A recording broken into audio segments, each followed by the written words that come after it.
Multi-generational living. It used to be done years ago.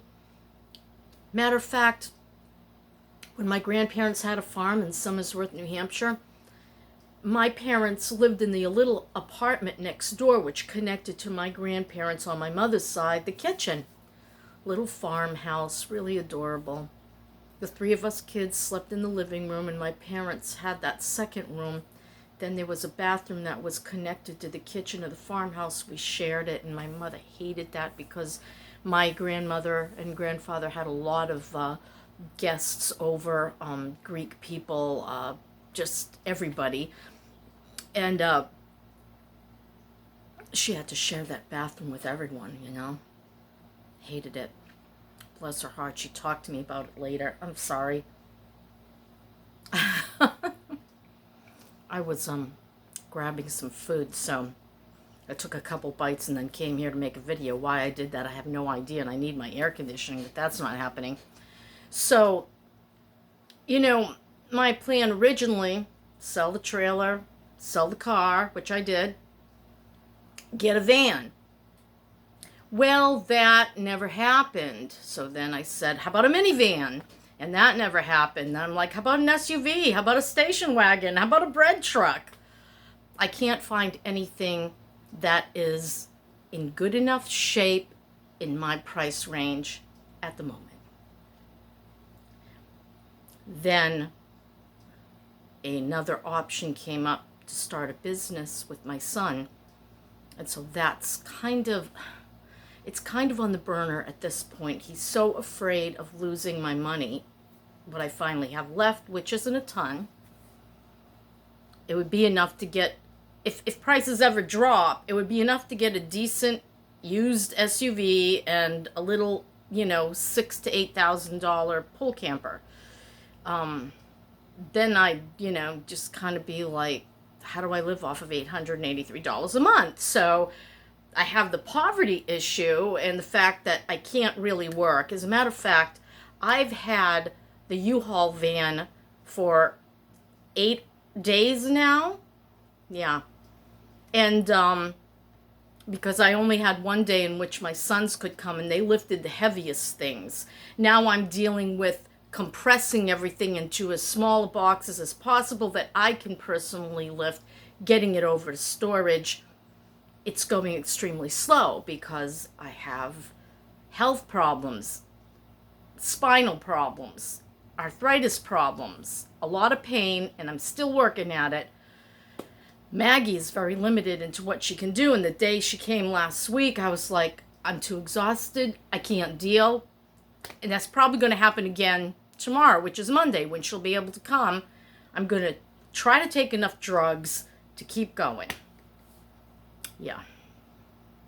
So, so I'm dealing with all of this, and so we started having a conversation the other day because Maggie needed me for babysitting quick, so I stopped what I was doing and I headed over there because that's how I am. Somebody says, jump, I say, how high?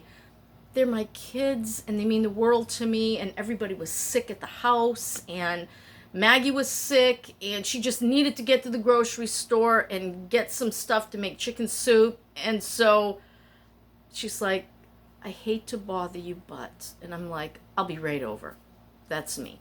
So afterwards, we're sitting around. Maggie makes me coffee, and Dennis Jr. wakes up because he's an Uber driver, drives all night, and then he sleeps till about 11:30 in the, from 4 in the morning to 11:30 in the, just before noon. And so we're talking, and because Dennis said to me, what are we going to do about the problem with the refrigerator, which I got to tell you is a problem. I go over there and I don't want to go into their fridge. It's jam-packed because we have 3 people's food in one area and another person's food in the other area, and there is no room for anybody else's food. So I said to Maggie, I'm really concerned about this. What are we going to do? And, blah, blah, blah, blah, blah. I can make room. And I said, I have another idea. I said, Denny says you guys always have leftovers. How about I just give you my food budget for the month, and I'll eat what you eat. I said the only things I want differently is my cream of rice for the morning and my Ezekiel bread for whenever. Of course, I do want a watermelon, but I didn't mention that. Depends on the season, too. Right now, watermelons are okay. Not fantastic like they were, but they're okay. And I do like a watermelon as my fruit, which is going to be a real problem. What she usually does is she cleans it all out, the watermelon, sticks it in a container, which is huge, and then sticks it in the fridge. But, like, I can eat a watermelon in 3 days flat. I could probably do it in 2 days flat, but I'm trying to stretch it out a little bit because I think that's like my cheapest fruit that I can get right now. It's about $6 for about a watermelon that big, that thick. So, not bad. Yeah, I know there's a lot of rind, but there's also a lot of fruit, and it's good for you. Lots of water, and I don't drink a lot of water, so my watermelon is what hydrates me oftentimes, and I think I'll have some soon. Yeah. So we discussed that. So we got the food in the refrigerator issue worked out.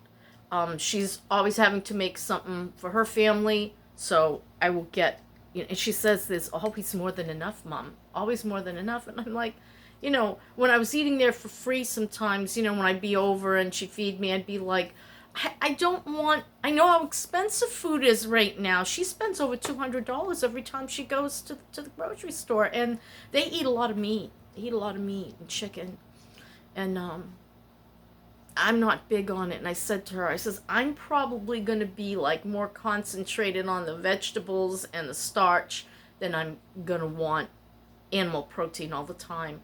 Sometimes like when she makes this Mediterranean bowl. It's brown rice and salad and chickpeas and feta, and then she puts the way she does her little chicken chunks are out of this world. I mean, I know I can't taste, but I can tell they're savory and they're always crispy on the edges, and I have a thing for crispy, okay? I just do. So, she offers me that, and I'm like, yeah, but that could have been somebody's lunch. Could have been your lunch, Maggie, and I'm eating it. So now I'm going to be paying for it and not going to mind eating their food.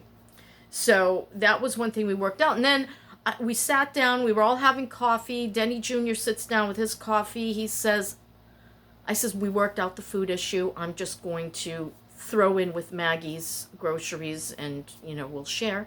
And he said, that's not what I'm worried about, Mom. I'm like, what are you worried about, Denny? He says, I'm afraid you're going to wear yourself out.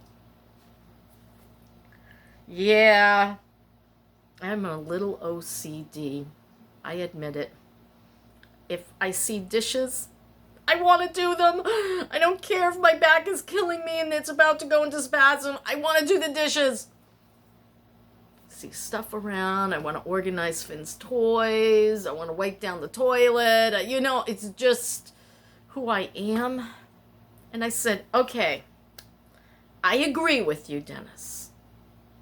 I am a fanatic. Perhaps if you see me spinning wheels, say something. See something, say something. Didn't some crazy from our government say that? So, yeah. Tell me, Mom, have a seat. And then I told him, I said, I'm a loner. This is going to be incredibly hard for me. So I have to be honest. One thing about our little unit, my 2 sons, one who is married and has a 5-year-old, and my other son who's single, we tell each other things, even if it's not popular. This is bothering me. I feel this way about that. And sometimes I won't say anything. It helps to be able to communicate. It helps when you like each other. And this is the only reason this is going to work out. I originally just wanted to go find a $450 a month room and rent that. And without a car, it would have been not happy.